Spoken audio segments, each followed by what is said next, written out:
প্রিয় ছাত্রছাত্রীরা, আজ এই ভিডিওতে আমি আলোচনা করব সংস্কৃত বর্ণ পরিচয় নিয়ে। শুধুমাত্র বর্ণ পরিচয় আমি করাবো না তোমাদের সঙ্গে, বর্ণের বিভাজন সহ বর্ণ পরিচয়ের ক্লাস আজকের ক্লাস। আর তোমাদের মধ্যে যারা এবছর মাধ্যমিক পরীক্ষা দিয়ে ক্লাস 11-এ অ্যাডমিশন নিয়েছো, তোমরা যখন তোমাদের সিলেবাসের যে টপিকগুলো আছে সেগুলো যখন পড়বে, দেবনাগরী হরফে যেহেতু লেখা থাকবে, তাই আজকের ক্লাসটা তোমাদের জন্য খুবই ইম্পর্টেন্ট ক্লাস। আর শুধুমাত্র ক্লাস 11-এ যারা পড়ছো তারাই না, যারা গ্র্যাজুয়েশনে পড়ছো কি এবছর উচ্চ মাধ্যমিক পরীক্ষা দেবে, তোমাদের জন্য ক্লাসটা গুরুত্বপূর্ণ। তাছাড়াও বিভিন্ন কম্পিটিটিভ এক্সামের ক্ষেত্রেও কিছু এখান থেকে টপিক পরীক্ষায় থাকে, কম্পিটিটিভ এক্সামের ক্ষেত্রেও থাকে, অথবা যারা বাংলা সাবজেক্ট যাদের আছে তাদের ক্ষেত্রেও কিছুটা হেল্প হয়ে যাবে এই আজকের ক্লাস থেকে। তো আমি শুধুমাত্র স্বরবর্ণ কিভাবে লিখতে হয় সংস্কৃতে, ব্যঞ্জন বর্ণ কিভাবে লিখতে হয় বা কটি আছে, এগুলো নিয়ে আলোচনা করব না, বর্ণের বিভাজন সহ ক্লাসটা করাবো। তো চলো আমি ক্লাসটা শুরু করি। আর যারা নতুন আছো চ্যানেলে, তারা অবশ্যই চ্যানেলটাকে সাবস্ক্রাইব করে রেখো, কারণ তোমাদের প্রয়োজনীয় ভিডিও এর পরেও আমি কন্টিনিউ আপলোড করতে থাকবো। সেই ভিডিও নোটিফিকেশন যাতে তোমার কাছে পৌঁছে যায়, তাই অবশ্যই তোমরা চ্যানেলটাকে সাবস্ক্রাইব করে রেখো। তো চলো, বর্ণের বিভাজন যেহেতু করবো আমি, তাই আমি এখানে লিখে নিলাম বর্ণা।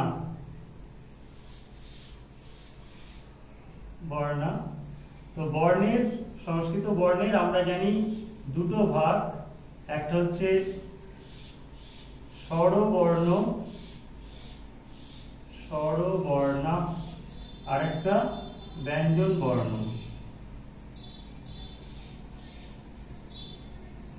ব্যঞ্জন বর্ণা। তো দেখো, বর্ণের দুটো ভাগ পেলাম, স্বরবর্ণ এবং ব্যঞ্জন বর্ণ। এবার এই স্বরবর্ণের আবার দুটো ভাগ আছে, কি কি? একটা হচ্ছে হস্য, হস্যস্বরা, আর একটা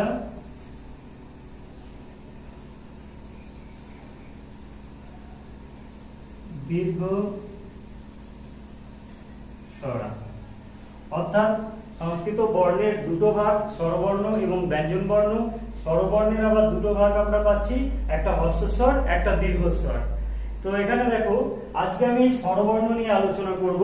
তো স্বরবর্ণ মোট কটি আছে সংস্কৃতে? স্বরবর্ণ 13টি। এটা আমি বাংলায় লিখলাম, কারণ তোমাদেরকে আমি এখনো সংস্কৃতে সংখ্যা কিভাবে লিখতে হয় সেগুলো শেখাইনি, তাই আমি বাংলায় লিখলাম। তো স্বরবর্ণ আছে 13টি। সেই 13টি স্বরবর্ণের মধ্যে হস্যস্বর কটি আছে? 5টি, এবং দীর্ঘস্বর কটি আছে? 8টি। এবার বলি, হস্যস্বর কাকে বলে? হস্যস্বর কাকে বলে? দেখো, হস্য কথাটা হ্রাস থেকে এসেছে। হ্রাস মানে কি? কম বা কমে যাওয়া। তাহলে যে সকল বর্ণগুলি উচ্চারণ করতে কম সময় লাগে সেগুলিকে হস্যস্বর বলে। যে বর্ণগুলি উচ্চারণ করতে কম সময় লাগে তাকে হস্যস্বর বলে। দীর্ঘস্বর একই রকম ভাবে, যে বর্ণগুলি উচ্চারণ করতে বেশি সময়, দীর্ঘ মানে বেশি সময় লাগে, সেগুলিকে দীর্ঘস্বর বলে। তো দেখো, হস্যস্বর 5টি কি কি সেটা একটু দেখাই। অ, একবারে আমি এখানে বলে দিচ্ছি কিভাবে তোমরা বর্ণগুলো লিখবে। দেখো, অ লিখেছি আমি, হস্যই, হস্য, রি, লি। এই 5টা হচ্ছে হস্যস্বর, এবং দীর্ঘস্বর হচ্ছে বাকি 8টা। দীর্ঘস্বর কি কি আছে তাহলে? আ, দীর্ঘই, দীর্ঘ, রি বা ডবল রি, এ, ওই,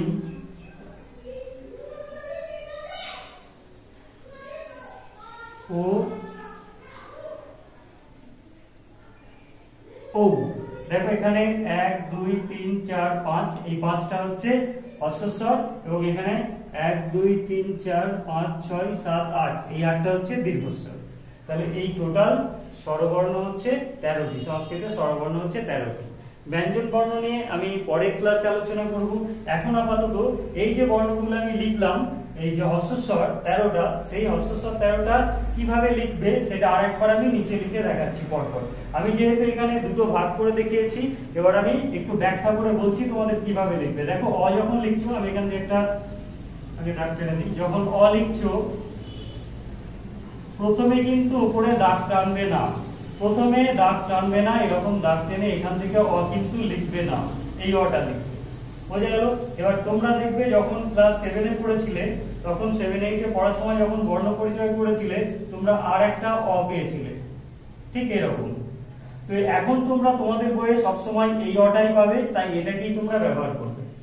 7 8 এর বইয়ে তোমরা এই অটা পেয়েছিলে, কিন্তু এখন তোমাদের বইয়ে দেখবে তোমরা এই অটা ব্যবহার করা হচ্ছে, এটাই করবে। তাহলে অ হলো, এরপর আ, তারপর হস্যই, দীর্ঘই। এই ক্ষেত্রে বলে রাখি, দীর্ঘই লেখার সময় স্টুডেন্টরা যেটা ভুল করে, যে এই যে দীর্ঘের উপরে মাত্রা আছে সেটা কিন্তু এই দিকে যাবে, অনেকে এই দিক থেকে দেয়, এই দিক থেকে হবে না, এই দিকে যাবে। হস্যু লেখার সময় আগে দাগ দেবে, তারপরে এই যে অ এর প্রথমের যে অংশটা আছে সেটা লিখবে। দীর্ঘ একই রকম ভাবে লিখে এখান থেকে শুধুমাত্র একটা দাগ হবে। রি লেখার সময় প্রথমে দাগ দিয়ে নেবে, এখানে দাগ দেবে, এরকম ভাবে লিখবে। তারপর রি এ রি যেটা আছে এরকম রি লিখে তারপর নিচে আর একটা রি যোগ করে দেবে। লি অনেকটা লয়ের মতো নিচে শুধু এই দাগটা দেবে। এ যখন লিখছো, এ ওই যখন লিখছো, ঠিক একই রকম ভাবে দেখো দীর্ঘের ক্ষেত্রে মাত্রাটা ডান দিকে গিয়েছে, যেদিকে রেফ হয় এখানে কিন্তু উল্টো দিক থেকে হবে, উল্টো দিক থেকে, এই দিক থেকে হবে। ও ও লেখার সময় আগে অ লিখে নেবে, দিয়ে তারপর পাশে একটা দাগ দিয়ে উপরে একটা দাগ দেবে। ও যখন লিখছো একই রকম লিখবে, এর মাথায় এখানে একটা দাগ ছিল, এখানে দুটো দাগ করবে। দেখো টোটাল 13টা বর্ণ এখানে পেলে। আজকে আমি স্বরবর্ণের ক্লাসটা করালাম, পরের দিন ক্লাসে আমরা ব্যঞ্জন বর্ণ নিয়ে আলোচনা করব। তোমাদের যদি কিছু জানার থাকে তাহলে অবশ্যই সেটা কমেন্ট করে জানাবে, আমি চেষ্টা করি তোমাদের সব কমেন্ট পড়ার এবং সবার কমেন্টের উত্তর দেওয়ার জন্য। আর অবশ্যই যদি ভিডিওটা ভালো লাগে তাহলে বন্ধুদের মধ্যে একটু শেয়ার করে দিও, আর তোমরা চ্যানেলটাকে অবশ্যই সাবস্ক্রাইব করে রেখো, কারণ তোমাদের প্রয়োজনীয় ভিডিও আমি প্রতিনিয়ত আপলোড করার চেষ্টা করব।